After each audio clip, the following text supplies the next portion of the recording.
Virgo 2021. Now this year for you, there will be a heightened focus on your higher education and possibly foreign travel. There's also a new focus on health and work and your daily habits, service, and the routines of your life. You also have definitely some energy going on in your career, and you can be finding your purpose and learning how to really integrate your home life into your career in some way.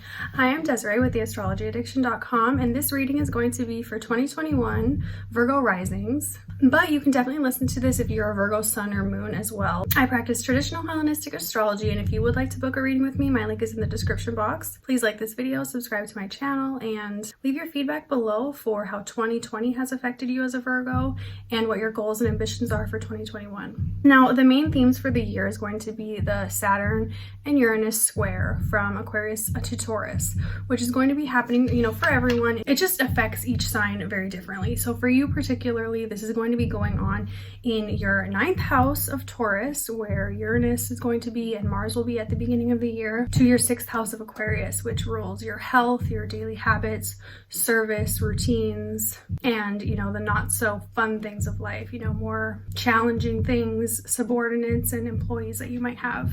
Jupiter will also be in Aquarius for some of the year, and it will actually dip into your 7th house of marriage and relationships for about 2 months this summer, which will be a positive thing for your love life. But we'll get started with January now. On January 6th, we have Mars entering that Taurus, which is your 9th house.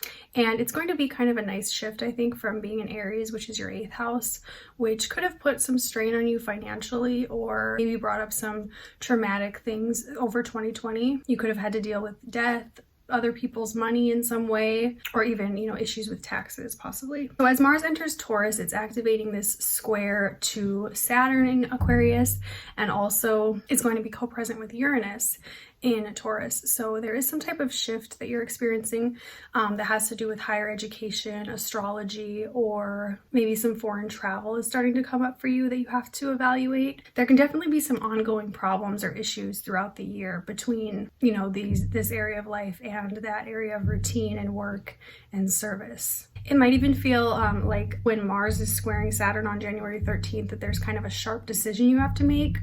Maybe in regards to education or your work life. January 17th, we have Uranus square to Jupiter, Taurus to Aquarius, which maybe provides some growth or opportunity within your education that is a bit uncomfortable or might feel a bit shocking for you. January 20th, we have Mars conjunct Uranus in Taurus, which is your 9th house. So that can feel quite sharp and maybe aggressive as far as a change of plans that you might have had. There could be something kind of that you have to reevaluate and take a look at within your education plans or your foreign travel plans that you had for 2021 that shifts things into a new direction.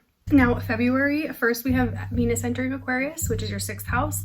That can be some positive energy and some optimism around your health.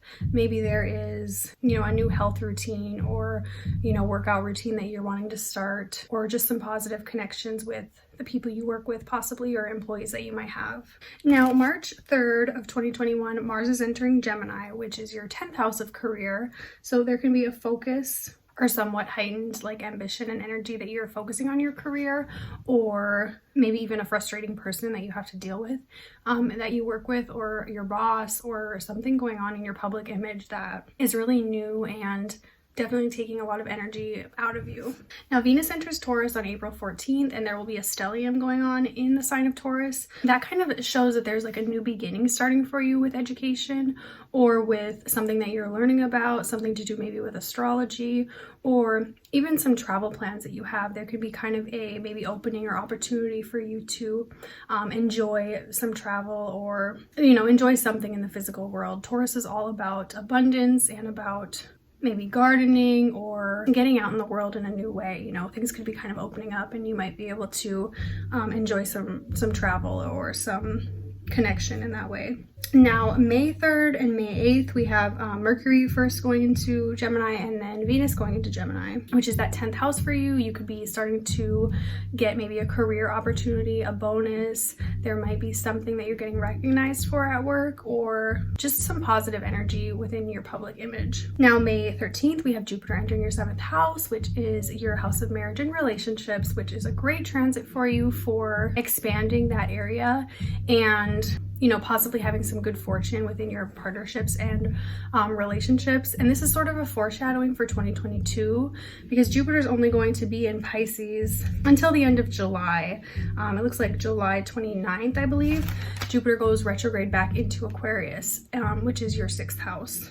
So you're getting a bit of a taste for, you know, this relationship energy that 2022 has in store for you, and it'll definitely feel a bit lighter and more positive for you with your personal relationships. Now, May 29th, we have Mercury going retrograde in Gemini. So by the end of May, we're having some maybe miscommunication or possibly paperwork issues, document issues within your career in some way. And you definitely, I think, want to be a little bit more careful from then until June 22nd with maybe signing any deals or contracts within your career, just because it's, you know, highlighting that area, and Mercury retrograde can bring in, you know, deceit or miscommunication. So you want to really be clear about what you're taking on at that time in your career.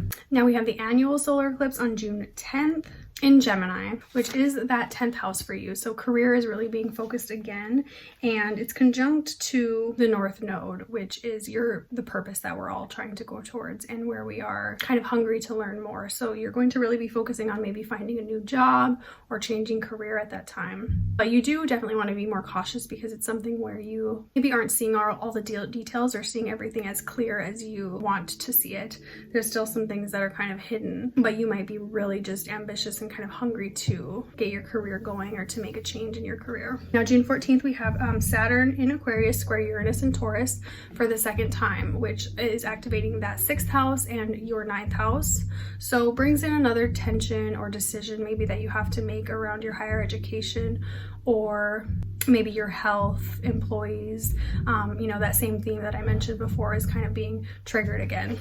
Now, July 23rd, we have a full moon in Aquarius, which is your 6th house. So there can be some cleansing, releasing, or realization that you're starting to feel around your daily routines, your health, your work life in some way. And maybe you're finding some clarity and closure in your work life in some way, and getting maybe back onto like a healthy routine of some sort. Now, June 29th, Mars enters Virgo, which is your 1st house. So you want to be cautious around that time. Again, health is kind of a focus for you. Whenever Mars is, you know, affecting that 1st house, you can have some more, you can just be more prone to physical like accidents possibly, or, you know, challenging people even coming into your life that want to kind of stir the pot with you and maybe have a disagreement or something like that. Now, the eclipses are also something that I want to highlight. May 25th, we have the total lunar eclipse in Sagittarius, which is your 4th house. So I think, again, in the beginning of the summer, you're going to be really having to balance like home and work life in some way, which is going to be a challenge that you're kind of faced throughout the year. And it is something that was brought over from 2020 because the nodes were in Sagittarius and Gemini as still at that time. But I think it's just being like heightened again. You know, you're really having to balance and decide or learn how to work with your home life and your career life in some way. Now, August, we have Venus entering Libra, which is your 2nd house.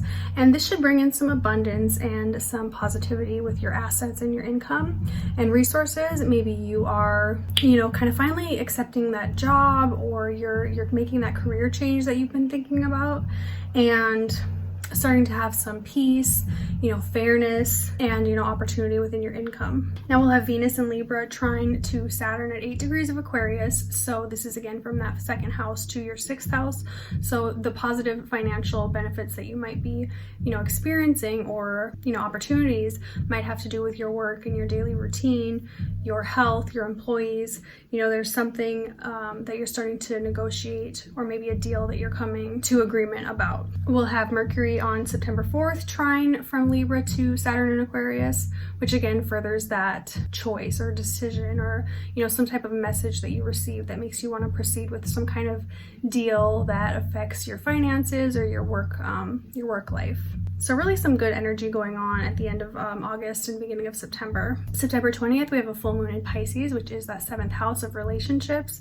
So you can be kind of finishing up something or coming to completion with something you've been working on in your partnerships and relationships. Maybe there is some cleansing going on in your relationships, or, you know, possibly some peaceful culmination of, you know, energy with this full moon. Now we have Mercury going retrograde in Libra on September 27th. So it's going to be kind of a place where you have to maybe revisit something that you thought that you had finished up in regards to your resources and your income. You know, something that over the last month that you thought you kind of had peace about and were proceeding ahead with it. There can just be something you have to go back and like redo possibly. And Mercury will go direct October 18th. So there's just you know, a couple weeks of that Mercury retrograde. Now, there are some harder aspects in November from Mars in Scorpio, which is your 3rd house, to Saturn in Aquarius, your 6th house.